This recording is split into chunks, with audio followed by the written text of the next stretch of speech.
Solar power తరహాలోనే pump storage power వినియోగం పెంచాల్సి ఉంది. 2000 మెగావాట్ల పంప్ స్టోరేజ్ పవర్ కొనుగోలుకు టెండర్లు పిలవాలని నిర్ణయం తీసుకుంది. 5 ఏళ్ల కాల పరిమితిలో ఈ టెండర్లు కూడా పిలవాలని కేబినెట్ నిర్ణయం చేయటం జరిగింది. రాష్ట్రంలో పలు చోట్ల పంప్ స్టోరేజ్ పవర్ ప్లాంట్లను ఏర్పాటు చేయడానికి అనువైన ప్రాంతాలున్నాయి. పంప్ స్టోరేజ్ పవర్ ప్లాంట్లు నెలకొల్పడానికి ముందుకొచ్చే కంపెనీలు, పెట్టుబడిదారులకు అనుమతి ఇచ్చేందుకు కేబినెట్ ఆమోదం తెలిపింది.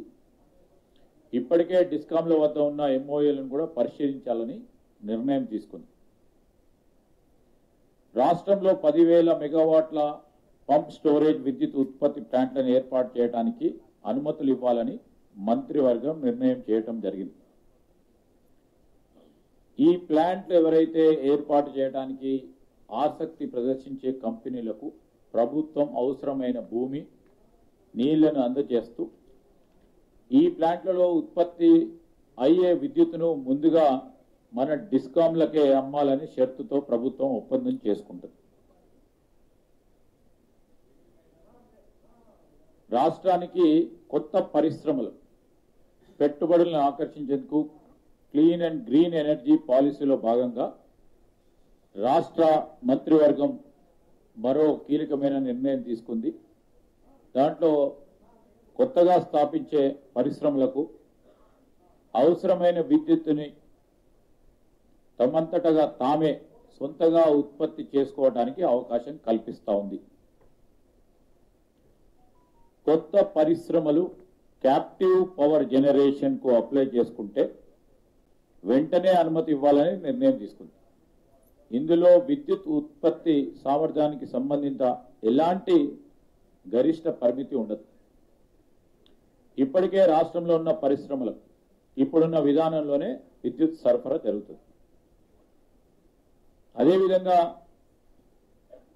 రామగుండం థర్మల్ పవర్ ప్లాంట్ స్టేషన్లో కొత్తగా నిర్మించే 800 మెగావాట్ల ప్లాంట్ని ఎన్టీపీసీ ఆధ్వర్యంలో చేపట్టాలని మంత్రివర్గం నిర్ణయించి, దాంతోపాటు పాల్వంచ, మక్తల్లోని ఎన్టీపీసీ ఆధ్వర్యంలో విద్యుత్ ప్లాంట్ల నిర్మాణానికి ఉన్న అవకాశాలను పరిశీలించాలని అధికారులను సూచించడంతో పాటు మరి దీంట్లో ప్రధానంగా Ramagundam thermal power plant station, అదేవిధంగా పాల్వంచకు సంబంధించి విద్యుత్ ఉత్పాదనకు సంబంధించిన ప్రైస్ ఎన్టీపీసీ పరంగా పరిశీలన చేస్తూ, అదేవిధంగా జెన్కో ఎవరు తక్కువ ధరతో విద్యుత్ ఉత్పాదన చేస్తే ఆ ప్రయారిటీ ఎన్టీపీసీ చేస్తే ఎన్టీపీసీకి, లేకుంటే జెన్కోకు చేస్తే జెన్కోకు ఎవరి ప్రైస్ తక్కువగా ఉంటుందో వారి ద్వారా ఈ పవర్ ప్లాంట్ నిర్మాణం చేయాలని కేబినెట్ నిర్ణయం తీసుకోవడం జరిగింది. హైదరాబాద్లో అండర్ గ్రౌండ్ విద్యుత్ కేబుల్ సిస్టమ్ ఏర్పాటు చేయాలని రాష్ట్ర కేబినెట్ నిర్ణయం తీసుకున్నది. ఇప్పటికే మరి పలు రాష్ట్రాల్లో మరి మొన్న పోయి కమిటీకి సంబంధించి బెంగళూరులో అండర్ గ్రౌండ్ విద్యుత్ కేబుల్ సిస్టమ్ని పరిశీలన చేసి కొన్ని రాష్ట్రాలకు సంబంధించిన బెస్ట్ ప్రాక్టీసెస్ పరిశీలన చేసి అక్కడ అమలు చేస్తూ ఉన్న విధానాన్ని అధికారులు అధ్యయనం చేయడం జరిగింది.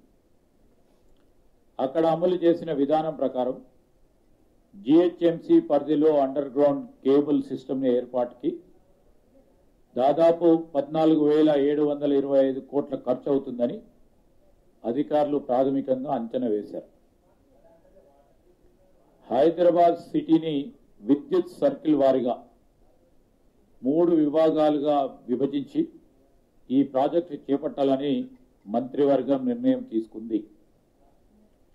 విద్యుత్తో పాటు టీ ఫైబర్, వివిధ కేబుల్ నెట్వర్క్స్ వైర్లన్నీ టీ ఫైబర్తో పాటు ఈరోజు గ్రేటర్ హైదరాబాద్ పరిధిలో ఉన్న వివిధ కేబుల్ నెట్వర్క్స్ వైర్లన్నీ కూడా అండర్ గ్రౌండ్లో ఉండేలా చేయాలని మరి ఆయా కంపెనీలతో సంప్రదింపులు జరపాలని నిర్ణయం తీసుకోవటం జరిగింది. అందుకు సంబంధించి ఒక వర్కింగ్ ప్లాన్ రెడీ చేయాలని అధికారులను కూడా ఆదేశించడం జరిగింది. మరొక అంశం, భద్రాద్రి కొత్తగూడెం జిల్లా దుమ్ముగూడెం మండలం పెద్దనల్లవేలి గ్రామంలో SC ST BC young India integrated residential school నిర్మాణానికి 20.28 ఎకరాల ప్రభుత్వ స్థలాన్ని కేటాయించడానికి మంత్రివర్గం ఆమోదం తెలపడం జరిగింది. అదేవిధంగా ములుగు జిల్లా ములుగు మండలంలోని జగ్గన్నపేట గ్రామంలో స్పోర్ట్స్ స్కూల్ ఏర్పాటు చేయడానికి 40 ఎకరాల ప్రభుత్వ భూమిని కేటాయించేందుకు ప్రభుత్వం ఆమోదం తెలియజేయడం జరిగింది. దానికి తోడు మరి ఈరోజు అడ్వాన్స్ టెక్నాలజీ సెంటర్స్ సంబంధించి కొత్తగా మరికొన్ని ఏటీసీస్ని ఏర్పాటు చేయడానికి నిర్ణయం తీసుకొని ఈరోజు ఐటీఐ హిందూపురకం 65 ఐటీఐ ఇన్స్టిట్యూట్స్ ఎక్కడ ఉన్నాయో అక్కడ అన్నిటిని కూడా ఏటీసీస్గా కన్వర్ట్ చేయడంతో పాటు కొత్తగా మరికొన్ని ఏటీసీని శాంక్షన్ చేయడానికి రాష్ట్ర కేబినెట్ నిర్ణయం తీసుకొని శాంక్షన్ చేయడం జరిగింది.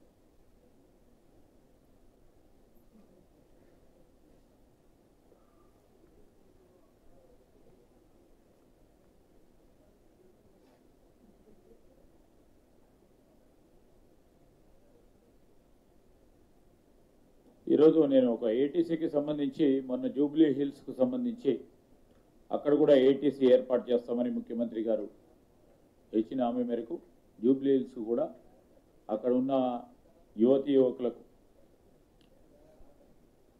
ఆ ప్రాంత వాసులందరికీ సంబంధించి అక్కడ కూడా అడ్వాన్స్ టెక్నాలజీ సెంటర్స్ని శాంక్షన్ చేయటం జరిగింది.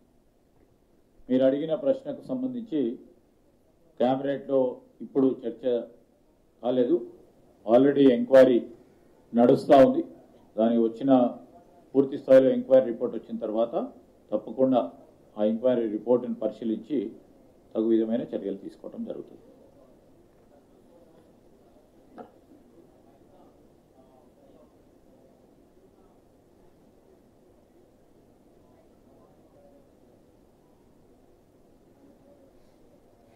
ఈరోజు అక్కడ ఉన్న సబ్ క్రిటికల్ టెక్నాలజీతోని రామగుండం పవర్ ప్లాంట్ అక్కడ ఉన్నది ఆధునీకరణ చేయాలని, సూపర్ క్రిటికల్ పవర్ ప్లాంట్ చేయాలని నిర్ణయం.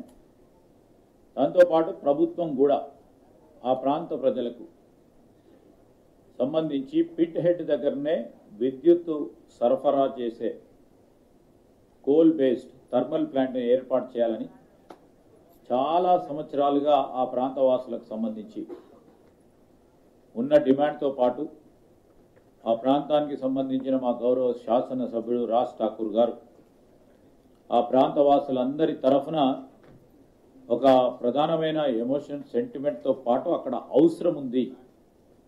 ఈరోజు రాబోయే కాలంలో థర్మల్ కెపాసిటీ ఎంతో ఉండాలి అని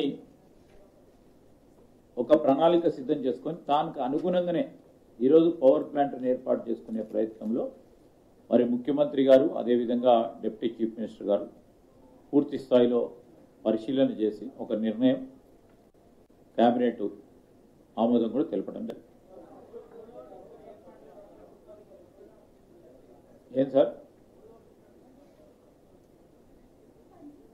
3వ డిస్కామ్ ద్వారా ప్రభుత్వానికి సంబంధించి ఒక హెల్దీ డిస్కామ్స్ని ఏర్పాటు చేసుకోవాలి.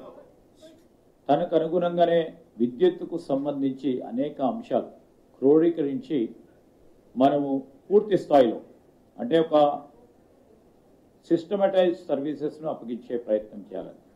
కొన్ని సందర్భాల్లో కొన్ని జరిగిన అక్కడ కొన్ని స్ట్రక్చరల్ ప్రాబ్లమ్స్ ఉన్నాయి. ఆ స్ట్రక్చరల్ ప్రాబ్లమ్స్ అంతా కూడా క్లారిటీతో ముందుకు పోవాలనే ఆలోచనతోనే ఈ 3rd డిస్కామ్స్ పెడతాము. ఒక హెల్దీ ఈ డిస్కామ్స్ అన్నీ కూడా ఒక హెల్దీ కంపెనీస్గా ఎదగాలని ఓ ప్రయత్న భాగంలోనే ఒక కొత్త ఆలోచనతోనే ముందుకెళ్తా ఉన్నాం.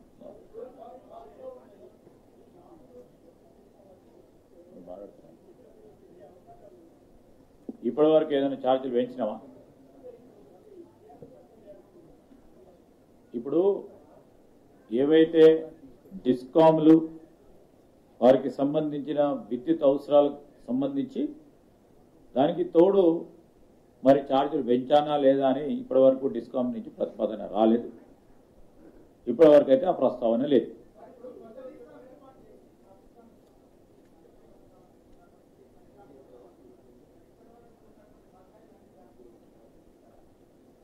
ఇప్పటి వరకు ఏ కంపెనీకి అయితే బాకీ ఉందో ఆ కంపెనీకే పోతాయి స్ట్రక్చర్. ఎందుకంటే ఫినాన్షియల్గా కూడా సిస్టంలో ఉన్న ఏ బకాయి ఏ కంపెనీకి ఉంటే ఆ కంపెనీకి ఇవ్వాలి, ఇంకో కంపెనీకి ఇస్తాం, అదే కంపెనీకి ఇవ్వడం జరుగుతుంది. యా సార్, అవును. ఇప్పుడు మొత్తం పరంగా ఒక యూనిఫార్మిటీ తీసుకురావాలి, ప్రత్యేకంగా సివిక్ ఎమ్యూనిటీస్కి సంబంధించి, లేకుంటే ట్యాక్సెస్కి సంబంధించి, లేకుంటే సదుపాయాలకు సంబంధించి, ఇవన్నిటి విషయంలో ఒక యూనిఫార్మిటీ తీసుకురావాలి. ఆ యూనిఫార్మిటీ తీసుకురావాలని ఉద్దేశంతో ముందుకెళ్తా ఉన్నాం. దాన్ని ఎన్ని కార్పొరేషన్లు చేయాలి, ఏ విధంగా చేయాలనే ఒక నిర్ణయం తర్వాత తీసుకోవడం జరుగుతుంది. అందరు స్టేక్ హోల్డర్స్తో మాట్లాడి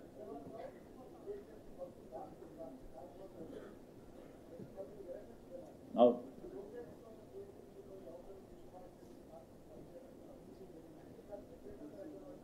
ఇంకా ఏం నిర్ణయం తీసుకోలేదు. ఈరోజు విలీనం చేసి జిహెచ్ఎంసీ యాక్ట్ని సవరణ చేసుకొని తర్వాత స్టేక్ హోల్డర్స్తో మాట్లాడి ఒక కార్పొరేషన్ ఏర్పాటు చేయాలన్నా, 4 చేయాలన్నా, 5 చేయాలన్నా, 3 చేయాలన్నా, 10 చేయాలనే నిర్ణయం ఇంకా తీసుకోలేదు.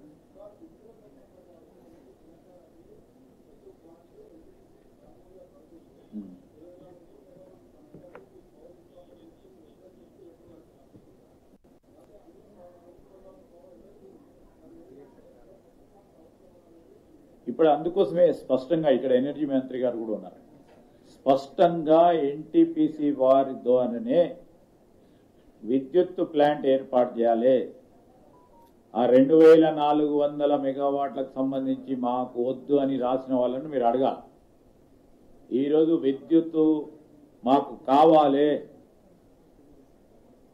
భవిష్యత్తులో విద్యుత్ ఒక ప్రణాళిక సిద్ధం చేసుకొని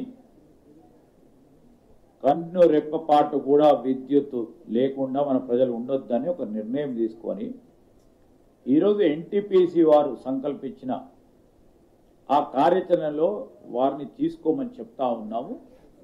వారికి విద్యుత్ ఉత్పాదన చేస్తే ధర వారిది ఎక్కువ ఉంటే జెన్కో ఏర్పాటు చేయడం జరుగుతుంది. సో మేము ఒక సిస్టమేటిక్ ఒక ప్రణాళిక పెట్టుకొని 2035 ఒకటి 2047 విద్యుత్కు సంబంధించిన ప్రణాళిక విధంగా సిద్ధం చేసుకొని ముందుకెళ్తాము. ఎంత డిమాండ్ పెరుగుతుందో ఆ డిమాండ్కి అనుగుణంగానే ఈరోజు థర్మల్ ప్లాంట్కు సంబంధించి ఒక సందర్భంలో మీరు చూసిండ్రు, స్పెయిన్లో ఏ విధంగా మొత్తం నాన్ కన్వెన్షనల్ ఎనర్జీకి సంబంధించిన ఇష్యూ వచ్చినప్పుడు బ్లాక్ డే పూర్తి 2 days అయిపోయింది. సో వాటిని దృష్టిలో పెట్టుకొని సెంట్రల్ ఎలక్ట్రిసిటీ రెగ్యులేటరీ అథారిటీకి సంబంధించిన ఒక స్పెసిఫికేషన్ దృష్టిలో పెట్టుకొని విద్యుత్ ఉత్పాదన థర్మల్ ప్లాంట్ పరంగా ఎంత ఉండాలి, కనీసం 40% ఉండాలి మనకు వచ్చిన డిమాండ్లో. ఆ 40%కి మనం దగ్గరలో ఉండాలంటే ఇంకా ఎన్ని థర్మల్ ప్లాంట్లు చేపట్టాలి, ఎన్ని నాన్ కన్వెన్షనల్ ఎనర్జీకి సంబంధించిన విండ్ కానీ హైడ్రో కానీ లేకుంటే ఈరోజు వివిధ విద్యుత్ ఉత్పాదనకు సంబంధించిన ప్లాంట్ చేపట్టాలని ఒక ప్రణాళిక సిద్ధం చేసుకొని ముందుకెళ్తాము. ఇప్పుడు మొదలు పెడితే 5-6 సంవత్సరాలకు పూర్తి స్థాయిలో దానికి ఆపరేషన్కి వస్తాయి.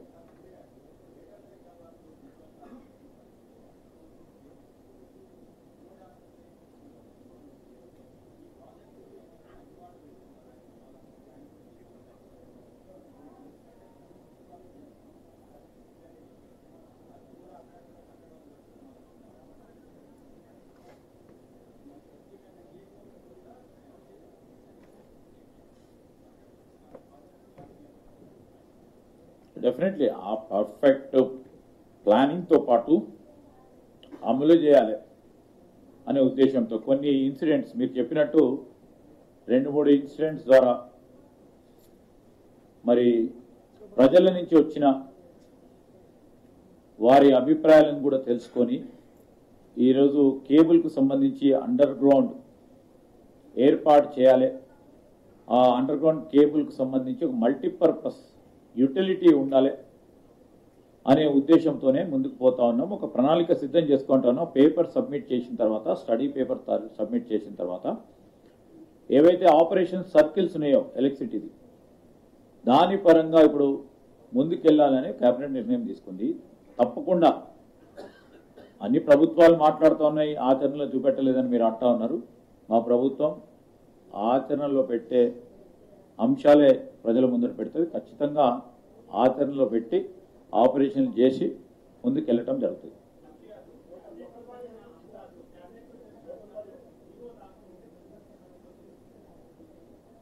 తప్పకుండా అది ఏమన్నా ఉంటే కఠినమైన చర్యలు తీసుకోవటం కూడా జరుగుతుంది. స్పష్టంగా ఎంక్వైరీ చేయటం జరుగుతుంది. ఎంక్వైరీ చేసి నిజంగానే ఆ విధంగా జరిగితే కఠినంగా చర్యలు తీసుకోవటం జరుగుతుంది. మరి స్పష్టంగా కూడా చెప్తా ఉన్నాం. క్యాబినెట్ కూడా అదే విధమైన ఆలోచనతో ఉంది. క్యాబినెట్ నిర్ణయాలు షుడ్ బి కాన్ఫిడెన్షియల్ ఫస్ట్. దానికి సంబంధించి నిర్ణయాల్లో భాగంగా ఇంకా జియో రాకముందే జియోకు సంబంధించిన అంశాలు బయటికి వచ్చినాయి అంటే దాని పరంగా మా పాత్రికేయ మిత్రులు కొంతమంది మా దృష్టికి తీసుకొచ్చారు కనుక దానిపైన కఠినంగా కూడా వ్యవహారం చేస్తాం. ఇప్పుడే ఎంక్వైరీ చేయడం జరుగుతుంది, వారిపైన యాక్షన్ తీసుకోవడం జరుగుతుంది. 100% నడుస్తుంటుంది కదా, గుర్తించలే నడుస్తుంది. గుర్తించడానికి చెప్తాం, మీకే స్పష్టంగా కనబడుతుంది.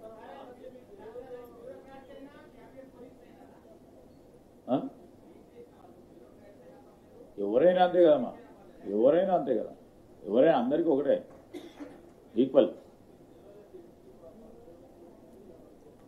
ఇప్పుడు 2 మార్లు నేను ప్రెస్ పరంగా క్యాబినెట్ తీసుకున్న నిర్ణయం ప్రజలకు వివరణ ఇవ్వటం, ప్రతిపక్షాలకు సంబంధించి టీఆర్ఎస్ వారు ఒక భ్రమ కలిగించి ప్రజల్లో ఒక దురాభిప్రాయం రావాలి ప్రభుత్వానికని బురద చల్లుతా ఉన్న సందర్భాన్ని నేనే చెప్పడం జరిగింది. క్యాబినెట్ సబ్ కమిటీలో నేను గౌరవ డీసీఎం గారి ఆధ్వర్యంలో సబ్ కమిటీని ఏర్పాటు చేసుకొని పెద్దలు ఉత్తమ్ కుమార్ రెడ్డి గారు, పెద్దలు కృష్ణారావు గారు వారి ఆధ్వర్యంలో ఈరోజు రెవెన్యూ రిసోర్స్ మొబిలైజేషన్కు సంబంధించిన క్యాబినెట్ సబ్ కమిటీ, దాంట్లో అనేక అంశాలు పరిశీలన చేసి మరి వాటన్నిటిని కూడా క్యాబినెట్లో అందరు ముందట, క్యాబినెట్ సహచరుల ముందట పెట్టిన తర్వాత క్యాబినెట్ నిర్ణయం తీసుకోవడం జరిగింది. నాకు తెలియదంటే ఏమని చెప్పినట్టు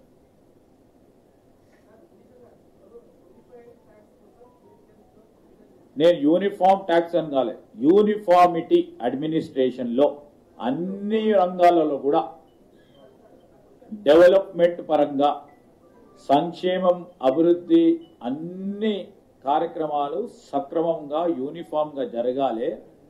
ఇది మరి ఒక ప్రధానమైన మహానగరంగా ఎదగాలి. ఈ మహానగరం ప్రపంచంలోనే మరి చాలా ప్రఖ్యాతిగాంచిన నగరంగా ఎదగాలని ఒక ఆలోచన దృక్పథంతో చేసాం.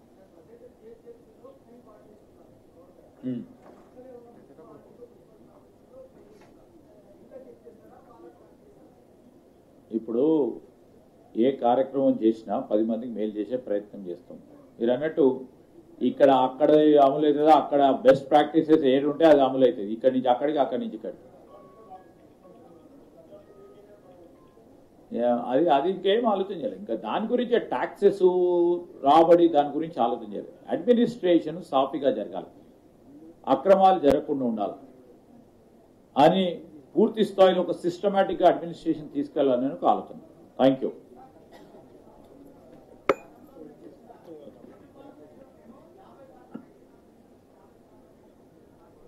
సరే, నర్సింగ్ మారుతలే. ఓకే, ఇప్పుడు గౌరవనీయులు డిప్యూటీ సీఎం గారు శ్రీధర్ బాబు గారు, జూపల్లి గారు, శ్రీహరి గారు, లక్ష్మణ్ గారు, రాజ్ ఠాకూర్ గారు, మీడియా మిత్రులకు నమస్కారం. నేను ఒకే ఒక అంశం మీద మాట్లాడతా.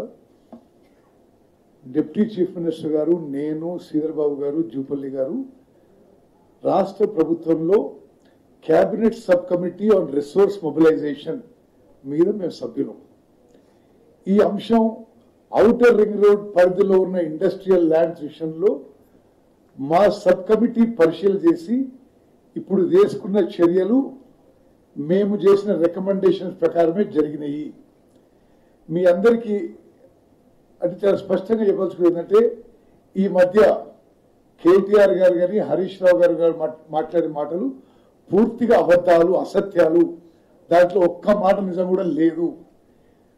చాలా కాలం నుంచి కోర్ హైదరాబాద్ ఏరియా అంటే ఇప్పుడు ఔటర్ రింగ్ రోడ్ లోపల ఇది కాలుష్య రహిత ప్రాంతంగా చేయాలని గతంలో అన్ని ప్రభుత్వాలు ఆలోచన చేసినాయి. గతంలో ఉన్న కాంగ్రెస్ ప్రభుత్వం ఆలోచన చేసింది, ఆ తర్వాత టిఆర్ఎస్ ప్రభుత్వం అనేక విధాలుగా ఆలోచన చేసింది, కొంత ఫైనలైజ్ చేసింది. మరి వాళ్ళు అంటే ఆ ప్రపోజల్ ప్రకారము ఔటర్ రింగ్ రోడ్ లోపల ఉన్న అన్ని ఇండస్ట్రీస్ ని out side the ring road shift అయ్యే విధంగా ఒక ప్రణాళిక తయారు చేయడం జరిగింది. ఇది గత ఎన్నో ప్రభుత్వాలు కంటిన్యూస్ గా ఆలోచన చేసి ప్రక్రియ చేసిన విషయంలో మా ప్రభుత్వం ఒక తుది నిర్ణయం తీసుకొని మేము కేబినెట్ సబ్ కమిటీలో మాట్లాడి, ఇండస్ట్రియలిస్ట్తో మాట్లాడి, అధికారులతో మాట్లాడి, నిపుణులతో మాట్లాడి ఈ నిర్ణయం కేబినెట్ సబ్ కమిటీ తీసుకొని మా రికమెండేషన్ కేబినెట్ లో పెట్టి ఆమోదింప చేసినాం. మరి ఈ కేబినెట్ సబ్ కమిటీని మనం చేస్తున్నాం. నా అభిప్రాయంలో ఒక వ్యక్తిగతంగా నేను కూడా గతంలో ఒక ఇండస్ట్రీ నడిపిన వ్యక్తిగా, ఒక ప్రజాప్రతినిధిగా, ఒక మంత్రిగా అది సరియైన నిర్ణయం. ఇది ఎవరో తప్పుపట్టి ఇంకోరి మీద బురదల్లే ప్రయత్నం చేస్తే ఇది టోటలీ రాంగ్. ఇప్పుడు ఔటర్ రింగ్ రోడ్ లోపల ఇండస్ట్రీస్ ఉంటే సిటీలో పొల్యూషన్ పెరిగే అవకాశం ఉంటుంది. కాబట్టి ఏ ఇండస్ట్రియల్ ఏరియాస్ లో 80 ఫీట్ రోడ్ ఉంటే వాళ్ళకి ఇది ఆ రిజిస్ట్రేషన్ రేట్లో 50%కి, అంతకంటే చిన్న రోడ్లు ఉంటే 30%కి ఇవ్వాలని కేబినెట్ సబ్ కమిటీ నిర్ణయం తీసుకుంది. ఇది సరైన నిర్ణయం అని చెప్పి నేను భావిస్తున్నాను. ఇప్పుడు మనందరికీ హైదరాబాద్ కాలుష్య రహితంగా పొల్యూషన్ ఫ్రీ కావాలా వద్దా? ఈ ఆలోచన ఇప్పుడేదో ఇప్పటికిప్పుడు మొదలైంది కాదు. ఉమ్మడి ఆంధ్రప్రదేశ్లో కాంగ్రెస్ ప్రభుత్వంలో మొదలైంది. ఆ తర్వాత టిఆర్ఎస్ ప్రభుత్వంలో దీని విషయంలో అనేక ప్రపోజల్స్, అడుగులు వేయడం జరిగింది. ఆ ప్రపోజల్ తర్వాత మా కేబినెట్ సబ్ కమిటీకి వచ్చింది. మా కేబినెట్ సబ్ కమిటీలో సుమారు సంవత్సరాల పాటు దీన్ని చర్చించడం జరిగింది. మరి ముందుగా ఇండస్ట్రియలిస్ట్ కూడా మాట్లాడినాము. ఆ తర్వాత నిర్ణయం తీసుకోవడం జరిగింది. మరి 80 ఫీట్ రోడ్డు ఉంటే 50% ఎస్ఆర్ఓకి, లేకుంటే 30% వాళ్ళు షిఫ్ట్ అవ్వడానికి, ఆ తర్వాత ఆ యొక్క వాళ్ళ స్థలాన్ని మల్టీ జోన్ యూసేజ్ పర్మిట్ చేయడానికి మా కేబినెట్ నిర్ణయం తీసుకుంది. ఇది హైదరాబాద్ నగరానికి, ఇది రాష్ట్రానికి ఇది ఎంతో మేలు చేసే నిర్ణయం అని చెప్పి మేము భావిస్తున్నాం. అందుకోసం ఆ నిర్ణయం తీసుకున్నాము. ఎవరో దాని మీద లేనిపోని తప్పుడు ఆరోపణలు వేస్తే మాత్రం అది పూర్తిగా ఖండిస్తున్నాం.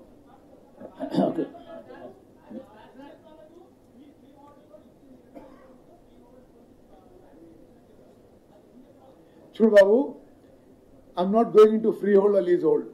ఎవరెవరైతే ఔటర్ రింగ్ రోడ్ లోపల ఇండస్ట్రీస్ ఉన్నాయో మొత్తం ఔటర్ రింగ్ రోడ్ లోపల పొల్యూషన్ ఫ్రీ చేయాలని గత ప్రభుత్వం కూడా అదే విధంగా ఆలోచన చేసింది. వాళ్ళు కూడా ఒక cabinet sub committee on resource mobilisation చేసిండ్రు. వాళ్ళు కూడా ఒక దశకు తీసుకొచ్చిండ్రు. ఆ ఆలోచన కొనసాగించి మా ప్రభుత్వం హైదరాబాద్ నగర వాసుల కోసం, ఈ రాష్ట్రం కోసం సరి అయిన నిర్ణయం తీసుకుందని చెప్పి నేను భావిస్తున్నాను. గౌరవ డిప్యూటీ సీఎం గారు, సహచర మంత్రులు ఉత్తమ్ కుమార్ రెడ్డి గారు, శ్రీధర్ బాబు గారు, ఆకటి శ్రీహరి గారు, లక్ష్మణ్ గారు, రాజ్ ఠాకూర్ గారు, మీడియా మిత్రులందరూ నమస్కారం. ఇప్పుడు మనం ఒకటి గమనిస్తే